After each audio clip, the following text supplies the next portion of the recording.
Today, we're recapping TRON Legacy, directed by Joseph Kosinski. In 1989, Kevin Flynn, played by Jeff Bridges, once a brilliant video game developer turned CEO of Encom International, vanishes mysteriously. Before his disappearance, Flynn was obsessed with building a perfect digital utopia called the Grid, a virtual world he accessed from a hidden computer in his arcade.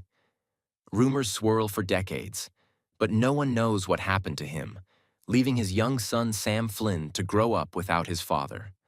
20 years later, Sam, played by Garrett Hedlund, now 27, is the largest shareholder of Encom but is detached from the company, resentful of corporate control and his father's legacy being distorted. On the eve of Encom's release of OS 12, a proprietary operating system, Sam breaks into the company headquarters and leaks the software online for free, echoing his father's belief that information should be open and accessible. Although he escapes by parachuting off the tower, he's quickly arrested for trespassing. Sam is bailed out by Alan Bradley, Kevin's old friend and former ENCOM executive. Alan reveals that he received a mysterious pager message from Flynn's old arcade. Odd, since the number has been disconnected for 2 decades. Curious and hopeful, Sam visits the shuttered arcade. Inside, he finds a hidden basement with a powerful laser digitization system, the same kind used by Kevin years ago. When Sam activates the computer, he's suddenly digitized and transported into the Grid. Within the Grid, Sam is quickly captured and forced into a brutal gladiator-style combat tournament called The Games, where programs duel with identity discs and ride deadly light cycles. Sam impresses the crowd with his skills, but when he bleeds during a fight, his opponent Rinsler realizes Sam is not a program but a user, a being from the real world. This revelation causes a stir. Rinsler brings Sam before the Grid's ruler, Clue, a program created in Kevin Flynn's image but with a youthful, cold demeanor. Clue pretends to welcome Sam but soon sends him into another deadly light cycle battle. At the last moment, Sam is rescued by a mysterious warrior named Quorra, played by Olivia Wilde, who takes him to a hidden safe house outside Clue's reach. There, Sam is reunited with his father, Kevin Flynn, now older and weary. Kevin explains that he once dreamed of building the perfect system and created Clue and the security program TRON to help. But their discovery of an unprecedented life form, isomorphic algorithms, ISOs, changed everything. These beings emerged spontaneously within the Grid and held immense potential.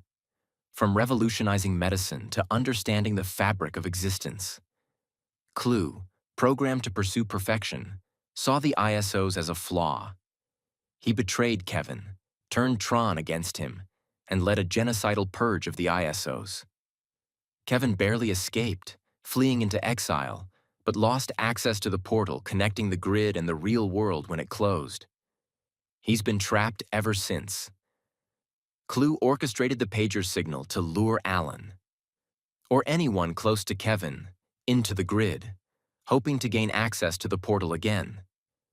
Since Kevin's identity disk acts as the master key, Clue needs it to escape into the real world and impose his definition of perfection there. Despite Kevin's warnings, Sam wants to fight back. With Quorra's help, he returns to the Grid's central city in search of Zeus, played by Michael Sheen, a flamboyant and eccentric program rumored to have connections and safe passage to the portal. They find him at the end of Line Club, a glittering digital nightclub run by Zeusy, who now calls himself Castor. But Zeusy betrays them to Clue's enforcers, seeking to curry favor in exchange for Kevin's disc. A chaotic battle ensues. Kevin arrives to save Sam, but Quorra is injured in the escape, and Zeusy steals Kevin's disc. Clue arrives, destroys the club, and kills Zeusy and the Siren Gem, wiping out any remaining underground opposition. Kevin, Sam, and the wounded Quorra stow away on a solar sailor, a transport program traveling toward the portal. During the journey, Kevin reveals that Quorra is the last surviving ISO, hidden and protected by him all these years. She represents hope, the embodiment of the miracle the grid once produced. However, the transport is intercepted by Clue's warship. As a distraction, Quorra surrenders, allowing herself to be captured by Rinsler, Clue's right-hand enforcer. Kevin recognizes Rinsler as TRON, corrupted but still alive. While Kevin distracts the guards, Sam rescues Quorra and retrieves Kevin's disc. In an aerial pursuit, Clue and Rinsler attack the trio in light jets. During the battle, Rinsler begins to remember his true identity. In a moment of clarity, TRON breaks free of Clue's control and turns against him, sacrificing himself by crashing into Clue's ship and falling into the sea of simulation, glowing in his original blue color as he descends. The heroes reach the portal, but Clue arrives, confronting them with righteous fury, claiming Kevin betrayed his own ideals by siding with imperfection. Kevin tells Clue that perfection was never the goal. It was the wrong pursuit. To stop Clue from escaping into the real world, Kevin sacrifices himself, merging with Clue in a final act of reintegration that destroys them both, collapsing much of the grid around them. Quorra had secretly swapped identity discs with Kevin. She and Sam use Kevin's disc to activate the portal. As the grid crumbles behind them, they escape to the real world, Quorra stepping into it for the first time. Back in the arcade, Sam shuts down the grid system and makes a backup of its data. Outside, he tells Alan that he intends to take back control of ENCOM and offers Alan the position of chairman of the board.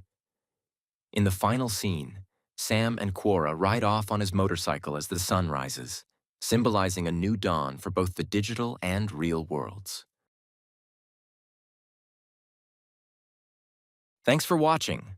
Like and subscribe below to watch more movie recaps with Brian. Comment below which movie you'd like to see recapped next.